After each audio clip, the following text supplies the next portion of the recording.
Get within NDRF second battalion commandant Gurminder Singh sir, Republic media network में आपका स्वागत है। इस वक्त में हम लोगों के साथ जुड़े हैं एनडीआरएफ के सेकंड बैटलियन के कमांडेंट गुरमिंदर सिंह जी। सर, अभी का सिचुएशन क्या है, क्योंकि साइक्लोन रेमेल अभी लैंडफॉल करने वाली है, उसके पहले एनडीआरएफ के कितने टीम्स डिप्लॉय किया गया है? जैसा कि अभी आप देख रहे हैं कि जो सीवियर साइक्लोन रेमेल है वो आज रात यानी कि 26 तारीख की रात 12 बजे के करीब आधी रात को जो लैंडफॉल होगा उसका, और उसके लिए वेस्ट बंगाल स्टेट गवर्नमेंट की रिक्वेस्ट पे हमने 14 टीम्स जो हैं वो डिप्लॉय की हुई हैं, जिसमें कि साउथ 24 परगना में 3 टीम है हमारी, नॉर्थ 24 परगना में 2 टीम है हमारी, कोलकाता, नदिया और मुर्शिदाबाद में एक टीम है। इसके अलावा ईस्ट मेदिनीपुर में 2 टीम है, वेस्ट मेदिनीपुर में 2 टीम है, एक टीम हावड़ा में है और एक टीम हुगली में है।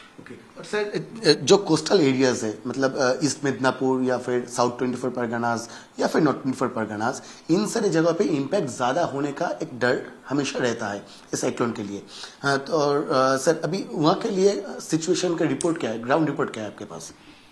अभी इस समय जो है लैंडफॉल से हम थोड़ा दूर हैं। जो विंड स्पीड है वो इस समय जो 50 to 60 किलोमीटर पर आवर है, हमारी टीम्स जो रिपोर्ट कर रही हैं, और लाइट टू मॉडरेट रेनफॉल सब जगह है। तो जो वनरेबिलिटी रहती है कि जो कच्चा एम्बैंकमेंट्स हैं हमारे जो है कोस्टल एरिया में, वो ब्रीच होने के चांसेस रहते हैं, जिससे कि स्टॉर्म सर्ज के टाइम पे जो बहुत सारा जो इलाका है वो इनंडेट हो जाता है, पानी उसमें भर जाता है। इसके अलावा जब हाई विंड स्पीड्स आती हैं तो जो कच्चे घर हैं, जिनकी जो है वनरेबल हाउसेस हैं, वो उनको डैमेज होने के लिए होता है। इसके साथ साथ जो हमारे कैटल्स होते हैं, पशु हैं, वो भी जो है ये फ्लड में और या सीवियर जो है सीवियर विंड में उनको नुकसान होने का रहता है। डर हमेशा रहता है कि क्योंकि हम लोगों के बंगाल के अंदर जितने सारे साइक्लोन शेल्टर होम्स है, सर, जो हालत थोड़ा बहुत खराब है, क्योंकि कई सारे शेल्टर होम्स अभी भी टूटा फूटा हुआ है। तो अगर हाई विंड्स रहे, स्ट्रॉन्ग विंड्स रहे, तो फिर ये शेल्टर होम्स टूट सकता है, ऐसा एक डर हमेशा रहता है। तो उसके लिए एनडीआरएफ की तरफ से क्या प्रिपरेशन है, क्या प्रिकॉशंस ले रहे हैं आप लोग? जहाँ तक मल्टीपर्पज साइक्लोन शेल्टर्स की बात है, वो बहुत ही जो है रोबस्ट स्ट्रक्चर है। वो इस तरह से अगर जो ये विंड स्पीड हम एक्सपेक्ट कर रहे हैं, उस विंड स्पीड से उसको कोई खतरा नहीं है।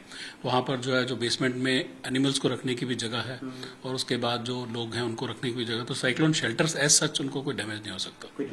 अब मैं कहना चाहता हूँ कि अभी भी जो कोस्टल एरियाज में लोग हैं जो कि वनरेबल स्ट्रक्चर्स में रह रहे हैं, उनको नज़दीकी जो भी मल्टीपर्पज साइक्लोन शेल्टर्स हैं वहाँ पर अपने आप को रिलोकेट करना चाहिए, या जो डिस्ट्रिक्ट एडमिनिस्ट्रेशन है उन्होंने कुछ स्कूल्स या इस तरह की बिल्डिंग जो है पंचायत बिल्डिंग्स को भी एयरमार्क कर रखा है रिलोकेशन के लिए, तो उनको अपने घर छोड़ के वहाँ पर चले जाना चाहिए, अपने एनिमल्स कैटल्स को भी लेके जाना चाहिए, सो दैट कि किसी भी किस्म का जान और माल का नुकसान ना हो। এনডিআরএফের জওয়ানরা তারা প্রস্তুত রয়েছেন যে কোনো ধরনের বিপর্যয় মোকাবিলা করার জন্য। ভিডিও স্পিনেকি নন্দীর সঙ্গে ভাস্কর বসু, রিপাবলিক বাংলা, কলকাতা। সঙ্গে রয়েছেন এনডিআরএফের second battalion commandant Gurminder Singh. Sir, Republic media network में आपका स्वागत है। इस वक्त में हम लोगों के साथ जुड़े हैं एनडीआरएफ के सेकंड बैटलियन के कमांडेंट गुरमिंदर सिंह जी। सर, अभी का सिचुएशन क्या है, क्योंकि साइक्लोन रेमेल अभी लैंडफॉल करने वाली है, उसके पहले एनडीआरएफ के कितने टीम्स डिप्लॉय किया गया है? जैसा कि अभी आप देख रहे हैं कि जो सीवियर साइक्लोन रेमेल है वो आज रात यानी कि 26 तारीख की रात 12 बजे के करीब आधी रात को जो लैंडफॉल होगा उसका, और उसके लिए वेस्ट बंगाल स्टेट गवर्नमेंट की रिक्वेस्ट पे हमने 14 टीम्स जो हैं वो डिप्लॉय की हुई हैं, जिसमें कि साउथ 24 परगना में 3 टीम है हमारी, नॉर्थ 24 परगना में 2 टीम है हमारी, कोलकाता, नदिया और मुर्शिदाबाद में एक टीम है। इसके अलावा ईस्ट मेदिनीपुर में 2 टीम है, वेस्ट मेदिनीपुर में 2 टीम है, एक टीम हावड़ा में है और एक टीम हुगली में है। और सर, जो कोस्टल एरियाज है, मतलब ईस्ट मिदनापुर या फिर साउथ 24 परगनाज या फिर नॉर्थ 24 परगनाज, इन सारी जगहों पे इम्पैक्ट ज़्यादा होने का एक डर हमेशा रहता है इस साइक्लोन के लिए। तो और सर, अभी वहाँ के लिए सिचुएशन का रिपोर्ट क्या है, ग्राउंड रिपोर्ट क्या है आपके पास? अभी इस समय जो है लैंडफॉल से हम थोड़ा दूर हैं। जो विंड स्पीड है वो इस समय जो 50 to 60 किलोमीटर पर आवर है, हमारी टीम्स जो रिपोर्ट कर रही हैं, और लाइट टू मॉडरेट रेनफॉल सब जगह है। तो जो वनरेबिलिटी रहती है कि जो कच्चा एम्बैंकमेंट्स हैं हमारे जो है कोस्टल एरिया में, वो ब्रीच होने के चांसेस रहते हैं, जिससे कि स्टॉर्म सर्ज के टाइम पे जो बहुत सारा जो इलाका है वो इनंडेट हो जाता है, पानी उसमें भर जाता है।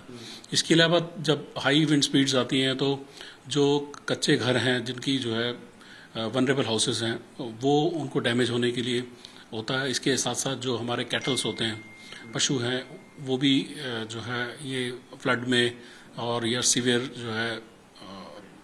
सीवियर विंड में उनको नुकसान होने का रहता है। डर हमेशा रहता है कि क्योंकि हम लोगों के बंगाल के अंदर जितने सारे साइक्लोन शेल्टर होम्स है, सर जो हालत थोड़ा बहुत खराब है, क्योंकि कई सारे शेल्टर होम्स अभी भी टूटा फूटा हुआ है। तो अगर हाई विंड्स रहे, स्ट्रांग विंड्स रहे, तो फिर ये शेल्टर होम्स टूट सकता है, ऐसा एक डर हमेशा रहता है। तो उसके लिए एनडीआरएफ की तरफ से क्या प्रिपरेशन है, क्या प्रिकॉशंस ले रहे हैं आप लोग? जहाँ तक मल्टीपर्पज साइक्लोन शेल्टर्स की बात है, वो बहुत ही जो है रोबस्ट स्ट्रक्चर है। वो इस तरह से अगर जो ये विंड स्पीड हम एक्सपेक्ट कर रहे हैं, उस विंड स्पीड से उसको कोई खतरा नहीं है। वहाँ पर जो है जो बेसमेंट में एनिमल्स को रखने की भी जगह है, और उसके बाद जो लोग हैं उनको रखने की भी जगह, तो साइक्लोन शेल्टर्स एज सच उनको कोई डैमेज नहीं हो सकता।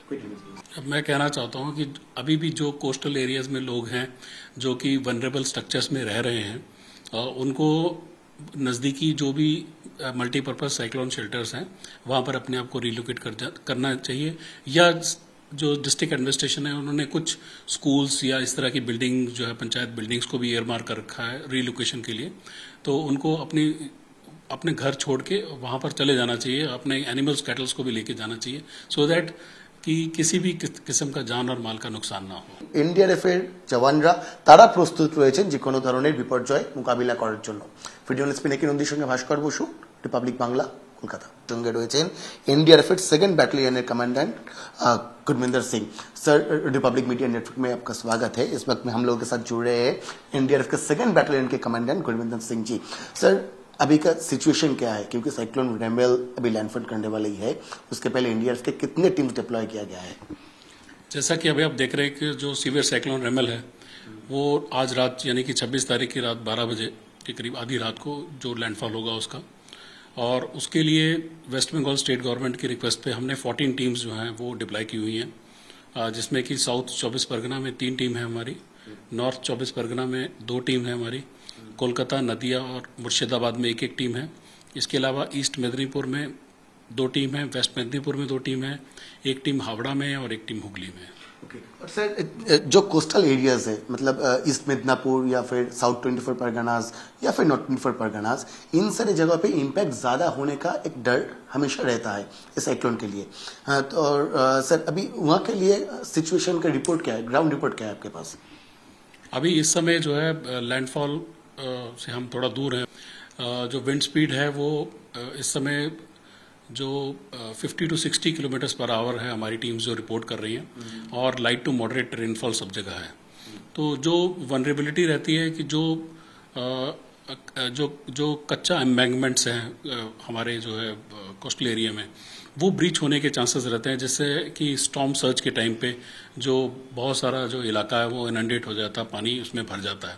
इसके अलावा जब हाई विंड स्पीड्स आती हैं तो जो कच्चे घर हैं, जिनकी जो है वनरेबल हाउसेस हैं, वो उनको डैमेज होने के लिए होता है। इसके साथ साथ जो हमारे कैटल्स होते हैं, पशु हैं, वो भी जो है ये फ्लड में और या सीवियर विंड में उनको नुकसान होने का रहता है। डर हमेशा रहता है कि क्योंकि हम लोगों के बंगाल के अंदर जितने सारे साइक्लोन शेल्टर होम्स है, सर जो हालत थोड़ा बहुत खराब है, क्योंकि कई सारे शेल्टर होम्स अभी भी टूटा फूटा हुआ है। तो अगर हाई विंड्स रहे, स्ट्रांग विंड्स रहे, तो फिर ये शेल्टर होम्स टूट सकता है, ऐसा एक डर हमेशा रहता है। तो उसके लिए एनडीआरएफ की तरफ से क्या प्रिपरेशन है, क्या प्रिकॉशंस ले रहे हैं आप लोग? जहाँ तक मल्टीपर्पज साइक्लोन शेल्टर्स की बात है, वो बहुत ही जो है रोबस्ट स्ट्रक्चर है। वो इस तरह से अगर जो ये विंड स्पीड हम एक्सपेक्ट कर रहे हैं, उस विंड स्पीड से उसको कोई खतरा नहीं है।